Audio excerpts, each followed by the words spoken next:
Hey everyone, I'm Joshua Orro, the Mustang Prince, and welcome to Mustang Prince Oral Reports. Toy Story, the very first full-length CGI film from Pixar, and a real masterpiece at that.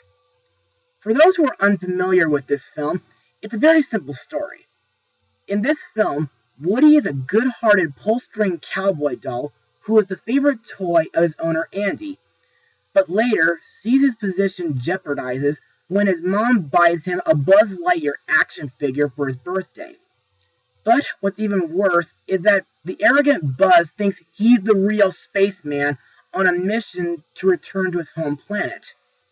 When Andy's family is about to move to a new house, Woody and Buzz must escape the clutches of a cruel neighbor named Sid and reunite with their boy.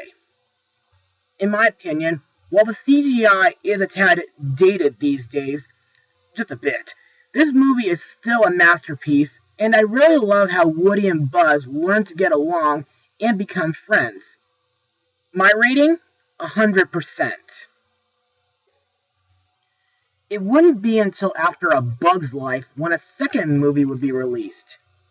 In this film, Woody is stolen by a toy dealer named Al from Al's toy barn, leaving Buzz Lightyear and the rest of the gang to try to rescue him. But when Woody discovers that he's actually a valuable collectible from a once popular TV show called Woody's Roundup, and he's reunited with a horse named Bullseye, Jessie the yodeling cowgirl, and Stinky Pete the prospector, he doesn't want to leave them. In my eyes, this film was absolutely really epic, and I love the teamwork and comedy in this film. Also, it did have a very emotional concept on what happens when a child outgrows a toy. I give this film 100% as well. And then, 10 years later, after a little mention in the bloopers, Pixar gave us a third movie. With their owner Andy preparing to leave for college, Woody and the rest of the toys find themselves headed for the attic, but mistakenly wind up on the curb with the trash. Woody's quick thinking saves the gang, but all of his friends end up being donated to a daycare center. Unfortunately, the uncontrollable kids do not play nice, so Woody and the gang must make plans for a great escape and get back to Andy before he goes to college. In my opinion, this film was very excellent. Not only was it darker due to its prison break plot, but it had more action and drama, as well as more new characters, and in the end, it would bring a tear to your eye. It's true. Pretty much everyone cried at the end of Toy Story 3. And I give this film a full 100% too. But, outside of the movies, the Toy Story gang got to appear in several shorts and a couple specials that aired on ABC. Plus, the movies inspired a few rides at the Disney parks, like Buzz Lightyear's Astro Blasters, which started out as Buzz Lightyear's Space Ranger Spin in Florida, Toy Story Midway Mania, which later became a Wii game, an area in Disney Hollywood Studios and Hong Kong Disneyland, and just recently, Jessie's Critter Carousel at California Adventure. Also, Buzz Lightyear got a spin-off movie and a TV show. Also, a few months recently, Woody and the gang got their own level in Kingdom Hearts 3. And now, after 9 years coming off the epicness of The Incredibles 2, Pixar gave us a new installment to the Toy Story franchise. So, released on June 21st, 2019, the movie is Toy Story 4.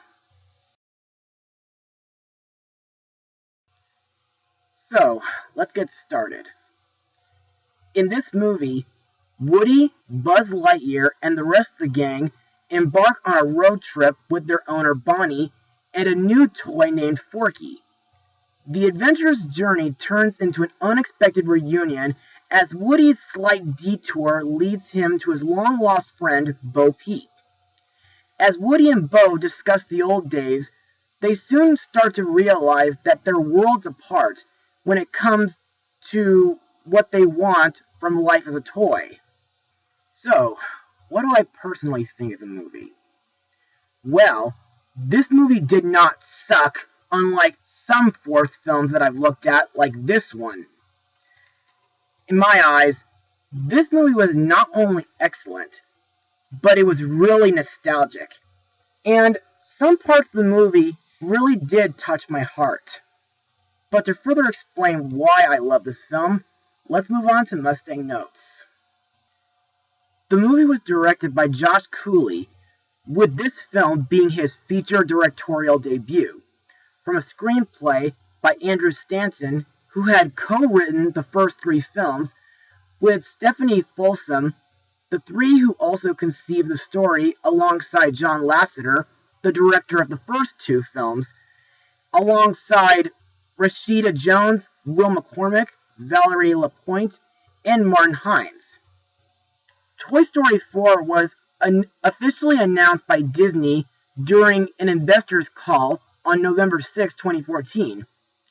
Then studio head of Pixar, John Lasseter, who directed the first two films and executive produced the third film, was scheduled to direct after writing a film treatment with Andrew Stanton, with extra input from Pete Docter and Lee Unkrich. Rashida Jones and Will McCormick joined in as writers, with Galen Sussman returning as a producer from Ratatouille.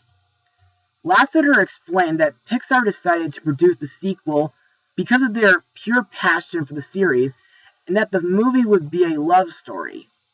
Lasseter felt that Toy Story 3 ended Woody and Buzz's story with Andy so perfectly that, for a long time, Pixar never even talked about doing another Toy Story movie. But when Andrew, Pete, Lee, and Lasseter came up with this new idea, he just could not stop thinking about it. It was so exciting to him that he knew Pixar had to make this movie, and Lasseter wanted to direct it himself. In March 2015, Pixar president Jim Morris described the film as a romantic comedy and stated it would be not to be a continuation of the third film, but a separate story from it. The same month, Variety reported that Josh Cooley was named co-director, having previously been head of story on Inside Out. According to Lasseter, the film was kept so secret that even Morris and his boss Edwin Catmull had no knowledge of it until the treatment was finished, stressing that we do not do any sequel because we want to print money, but rather to tell a new story in the same universe. Lasseter stated at D23 Expo 2015 that the film would focus on Woody's relationship with Bo Peep and involves him and Buzz going on a journey to find her. At D23 Expo in July 2017, Lasseter sadly announced that he was stepping down and leaving Josh Cooley as sole director, saying he could no longer commit to directing the movie between his positions at Pixar, Walt Disney Animation Studios, and Disney Toon Studios, although he would still be involved in the movie as executive producer. However, he was uncredited as executive producer in the final film. Jones and McCormick withdrew from the film in November 2017, citing philosophical differences. As for the animation, well, in my opinion, since this is a Pixar film, the animation is absolutely awesome, and I think it's way more improved than in the first film. Not only does the animation look very cleaner and smooth, but the human characters look great too. Plus, I do like the new toys featured, and I find it pretty interesting how the toys at the antique shop can get around without being seen. Plus, while most of the scenes in the movie bring back memories from the last three films, there are a couple scenes that I found very memorable. For example, there's a running gag where Woody and Buzz use their voice boxes as guides. And speaking of which, one of Woody's quotes did make me laugh.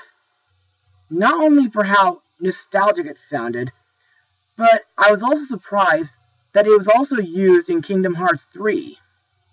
Giddy up, partner. We gotta get this wagon train a-moving. And now, let's move on to the characters and their voice actors. Our main lead, Woody, is voiced by Academy Award winner Tom Hanks, who got to be in such amazing films like Splash, Forrest Gump, The Polar Express, and Saving Mr. Banks. In my eyes, Woody is a very brave and loyal cowboy, and I think he's very stealthy. Plus, I like that he tries to help Forky accept his new role as one of Bonnie's toys. Next is Woody's best friend, Buzz Lightyear, voiced by Tim Allen, who got to be in Wild Hogs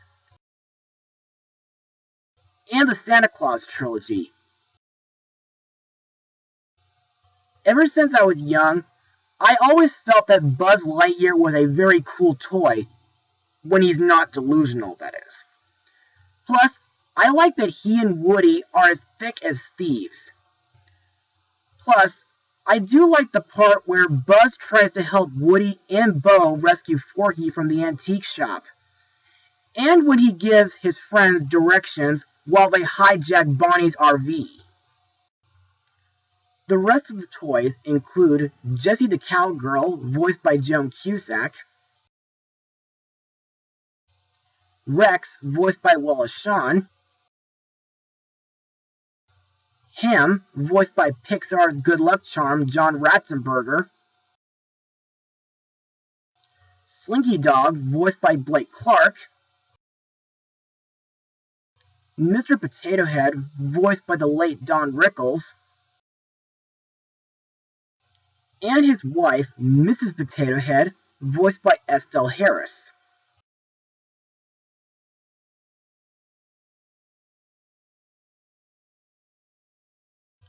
Next we come to Woody and the gang's new owner, Bonnie, voiced by Madeline McGraw,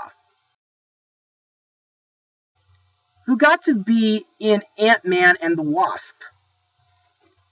In my opinion, I think Bonnie is very shy, but also really cute. Plus, she has a very active imagination and a boisterous manner when playing with her toys. Plus, the scene where she made Forky was very creative. Bonnie's toys in this movie include Dolly, voiced by Bonnie Hunt, Trixie the Triceratops, voiced by Kristen Schaal, Buttercup the Unicorn, voiced by Jeff Garlin, and Mr. Pricklepants, voiced by Timothy Dalton. Next we come to Bo Peep, once again voiced by Annie Potts. Best known from the first two Ghostbusters films and Jumpin' Jack Flash. Now, I gotta say, it feels so good to see Bo again after 20 years. Her role in this movie is to help lost toys find new owners. In my eyes, Bo has become a real badass since Toy Story 2, and I think her sheep are really cute. Plus, I think her skunkmobile is really hardcore. Now let's move on to the new characters, starting with Forky, voiced by Tony Hale, who got to be in The Tale of Despero and RV. Now, Forky is a handcrafted spork who insists that he is not a toy, and he has a habit of trying to throw himself away in the trash. But, as the film progresses, Forky begins to understand his purpose, especially while he's kept hostage at the antique store. Next we come to Ducky and Bunny, voiced by Keegan-Michael Kay and Jordan Peele. To me, these guys are the funniest sidekick characters that I've ever seen in a Pixar film, and I think they have an over-the-top imagination. Next is Giggle McDimples, voiced by Ally Mackey. Giggle is a miniature police officer toy who accompanies Bo Peep. She lives inside a folding compact similar to real-life toy Polly Pocket.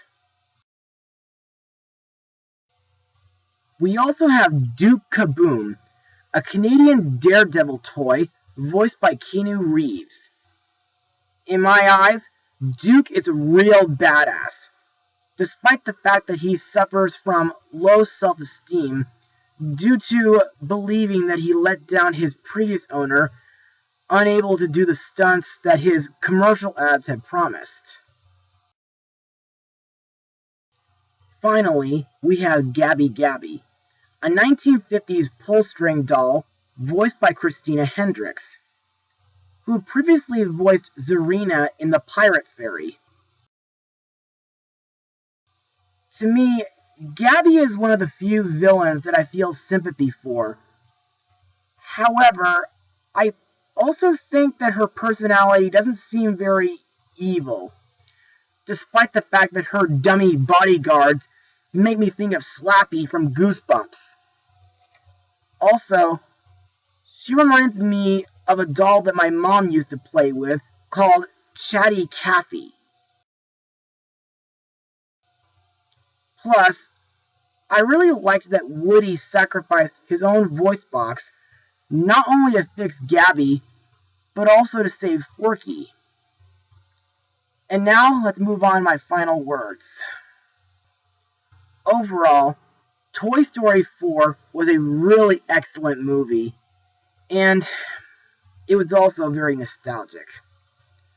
Also, I think the story does give a wonderful message about giving happiness to a child, and the ending really did tug at my heartstrings. Plus, the animation is deeply improved. The characters are all still as memorable and lovable as they were in the previous three films, and the musical score by Randy Newman is just classic. And so, with that said, I give Toy Story 4 a full 100%.